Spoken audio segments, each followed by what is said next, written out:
Sobat Kebun, jumpa lagi di channel kita Top Dewi. Pada kesempatan ini kita akan berbagi ilmu, teknologi, pengetahuan tentang cara membuat filter aquaponik lele ideal untuk aquaponik produksi konsumsi keluarga maupun komersil.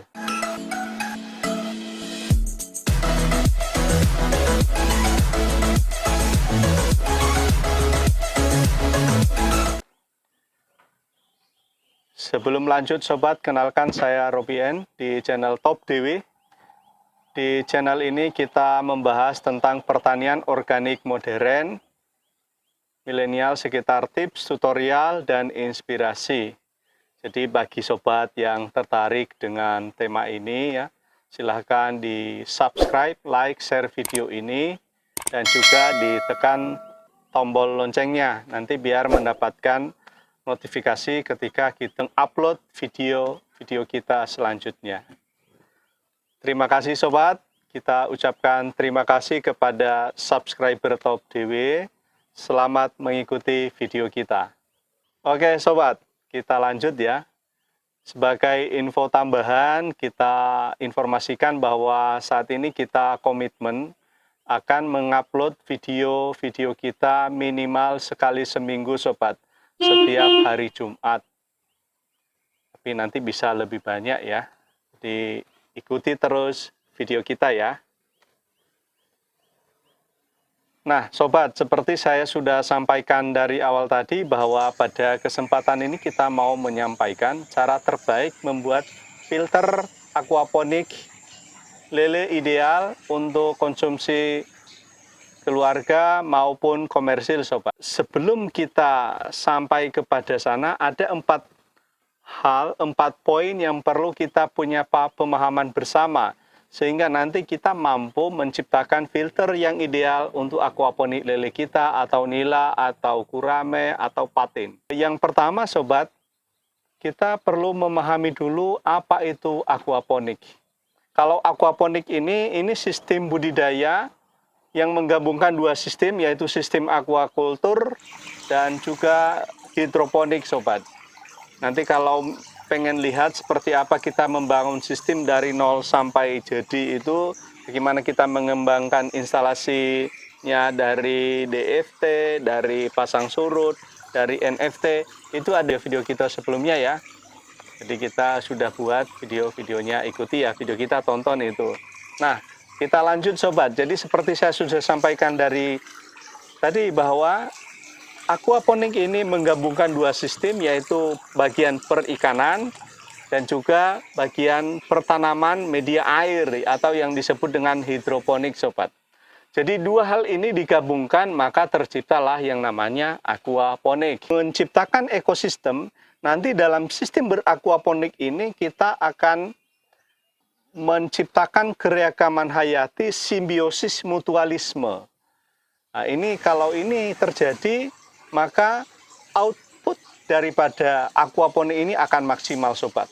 Ikan kita bisa lebih sehat, lebih bagus, lebih maksimal hasilnya, dan juga sayuran kita. Lalu nutrisi yang kita bangun, yang kita produksi dari sistem yang kita buat tadi ini, itu menjadi maksimal, tanamannya juga menjadi lebih sehat-sehat sobat. Jadi kalau kita simpulkan, sistem budidaya aquaponik ini adalah sistem produksi pangan dengan level yang tertinggi sobat, dengan mempunyai kompleksivitas juga yang lebih tinggi, yang lebih sulit juga sobat. Karena ini yaitu semua diciptakan secara simbiosis mutualisme. Dan satu hal yang sangat menguntungkan sobat, ketika kita bertanam sayuran secara aquaponik ini dengan sistem hidroponik, kita mempunyai pabrik nutrisi kita sendiri sobat. Itu luar biasa. Jadi dengan beraquaponik ini kita bisa mandiri, kita bisa berdaulat pangan ya. Kita tidak menggunakan input dari luar lagi, minim input tapi maksimal outputnya di lingkungan kita sendiri. Jadi kita tidak perlu lagi nutrisi AB mix misalnya yang kita import dari luar, tapi di rumah tangga kita sendiri kita bisa menciptakan pangan kita sendiri, mempunyai pabrik nutrisi sendiri di sana, dan kita bisa memenuhi kebutuhan ikan ya, kita kebutuhan sayur kita, kebutuhan buah kita bisa ciptakan dengan berakuaponik ini. Oke sobat, maka demikian saja pengertian yang kita harus pahami bersama tentang aquaponik sobat. Maka kita masuk pada poin yang kedua adalah mengetahui luasan kolam dan tebar ikan. Jadi dalam poin ini, kalau kita mau berakuaponik, kita harus memahami ada istilah itu dalam perikanan, ini tebar padat, tebar jarang, atau tebar biasa. Jadi dari tebaran seperti itu nanti menentukan kita dalam membuat filter. Nah, jadi poin ketiga tadi, bagaimana kita membuat filter sesuai dengan kondisi dan kebutuhan sistem aquaponik kita. Kalau tebaran jarang atau ya biasa normal ya, maka dalam budidaya itu nanti kita tidak terlalu membutuhkan sistem filter yang lebih banyak. Tetapi kalau tebaran padat, maka nanti dalam budidaya ini kita membutuhkan filter-filter lain tambahan. Yang pertama sobat, kita membutuhkan filter mekanik. Nanti bagaimana filter mekanik? Nanti kita membuat drum yang memindahkan air dari kolam itu, dia masuk ke filter mekanik. Lalu dia nanti berputar, lalu dia naik lagi, pindah ke filter biologis. Nah, nanti di filter biologis ini kita memasukkan biobol, bisa jenis biobol, bisa dengan ijuk dari aren itu kita masukkan dalam. Intinya di sana kita menciptakan ekosistem dekomposisi kotoran lele tadi, didekomposisi oleh mikrobia. Jadi manfaatnya ijuk dan biobol tadi itu untuk memfilter kotoran lele ini, mengolah di sana dengan bantuan mikrobia, sehingga nanti kotoran lele itu sudah menjadi berubah, dia sudah terdekomposisi, terurai. Misalnya ada istilah itu dari nitrit jadi nitrat. Di situ kita olah benar secara maksimal. Nah, ini filter yang kita harus kembangkan ketika kita dalam budidaya ikan tadi, aquaponik tadi, tebar padat. Kita harus menciptakan itu. Kenapa harus dibuat lebih kompleks sobat? Karena semakin padat ikan di dalam sebuah kolam itu, kuantitas kotorannya, sisa-sisa pakannya semakin banyak. Maka juga amonia yang diciptakan dari sisa makan dan kotoran ikan itu semakin banyak. Nah, kalau kita tidak mengelola secara maksimal, ini menjadi racun, tidak terolah secara baik, dan membuat tanaman kita tidak subur. Jadi dia butuh ruang lagi, yaitu filter mekanik dan filter biologis. Nah, nanti bagaimana kita mengembangkan itu sobat, tentu detailnya nanti kita bisa buat.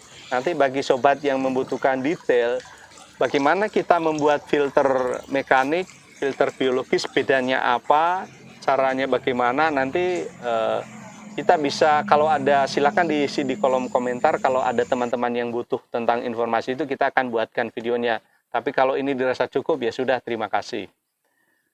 Jadi poin ketiga sobat, bagaimana kita membuat filter sesuai dengan kebutuhan dan sistem aquaponik kita. Lalu yang poin yang keempat, memahami karakter dan jenis serta kebutuhan tanaman. Jadi dalam berakuaponik ini, selain kita tadi memahami karakter ikan, sistem perikanan, kita juga harus memahami sistem hidroponik. Hidroponik ini lebih ke arah tanamannya. Nanti kalau nutrisinya kan otomatis diciptakan dari kolam ini. Tetapi dengan berakuaponik ini kita dituntut untuk memahami karakter setiap tanaman itu berbeda sobat. Misalnya kangkung, padi itu air kolam kita langsung kirim, langsung sedot dimasukkan ke kangkung, itu masih bisa hidup sobat. Tetapi ketika tanaman-tanaman lain seperti sawi itu tidak bisa sobat. Maka dalam hal ini ketika kita berakuaponik, kita juga harus memikirkan tanaman yang akan kita tanam. sejenis kangkung, padi itu kalau kita langsung tanam di instalasinya bisa hidup sobat, tanpa menggunakan filter yang lebih panjang lagi, misalnya mekanik dan biologis tadi. Tapi kalau kita menanam sejenis sawi, apalagi ya, selada, sawi-sawian dan selada itu membutuhkan sistem dekomposisi yang lebih panjang sobat, sehingga proses nitrifikasi dari kotoran lele itu benar-benar murni sobat.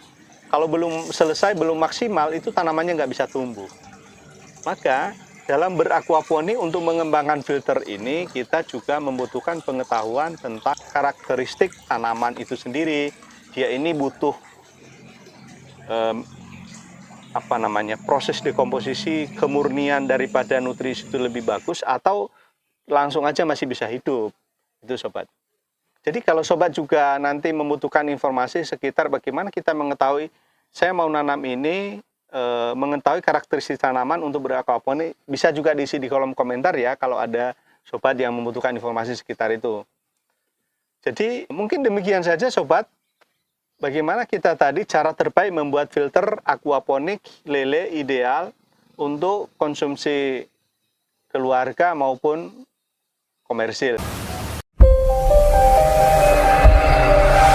Dipersembahkan oleh Top Dewe, teknologi pangan organik, pupuk dan hormon.